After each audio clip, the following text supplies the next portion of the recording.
Latest updates ఎప్పటికప్పుడు పొందడానికి big TV WhatsApp channel follow అవ్వండి. లింక్ డిస్క్రిప్షన్ లో ఉంది. పలువురితో ప్రేమాయణాలు నడిపిన ఈ ముద్దుగుమ్మ పెళ్ళంటే మాత్రం ఆమడ దూరం పరిగెడుతోందట. అంతేకాదండోయ్, అసలు నాకు పెళ్లి కంటే రిలేషన్షిప్ లో ఉండడం అంటేనే ఇష్టం అంటూ డంకా బజాయించి మరీ చెబుతోంది. పనిలో పనిగా అందుకు గల కారణాలేంటో కూడా చెప్పుకొచ్చింది ఈ కాలీవుడ్ సుందరి.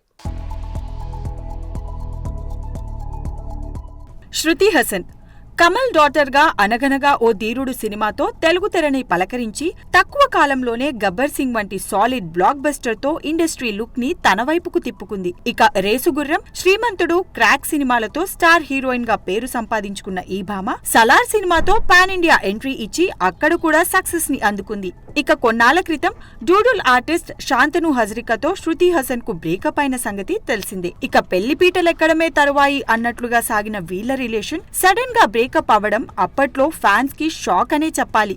అయితే ఇటీవల కాలంలో తన ప్రొఫెషనల్ లైఫ్ కంటే పర్సనల్ లైఫ్ తోనే ఎక్కువగా వార్తల్లో నిలుస్తున్న ఈ భామ తాజాగా తనకు పెళ్లి చేసుకోవడం ఎందుకు ఇష్టం లేదో వెల్లడించింది. పైగా పెళ్లి కంటే రిలేషన్షిప్ లో ఉండడానికే ఆసక్తి చూపిస్తానంటూ తాజా ఇంటర్వ్యూలో చెప్పుకొచ్చింది. నిజానికి జీవితం ఎప్పుడూ ఒకేలా ఉండదని, ఊహించని మార్పులు చోటు చేసుకుంటాయని, పెళ్లైతే చేసుకోనని చెప్పను కానీ ఎప్పటికీ చేసుకోనని చెప్పలేదని క్లారిటీ ఇచ్చింది ఈ తమిళ భామ. ఇంకా నాకు రిలేషన్షిప్ లో ఉండడం ఇష్టమని, అయితే ఇప్పటికైతే పెళ్లి చేసుకునే ఉద్దేశం లేదు కానీ ఫ్యూచర్ లో ఎవరైనా నా మనసుకు దగ్గరైతే వాళ్లను పెళ్లి చేసుకుంటానని చెప్పుకొచ్చింది. ఇక తమిళ భామ సినిమాల సంగతికి వస్తే లోకేష్ కనగరాజ్ దర్శకత్వంలో వస్తున్న కూలీలో, సలార్ కి సీక్వెల్ గా వస్తున్న శౌర్యంగ పర్వంలోనూ కీలక పాత్రలు పోషిస్తుంది ఈ మల్టీ టాలెంటెడ్.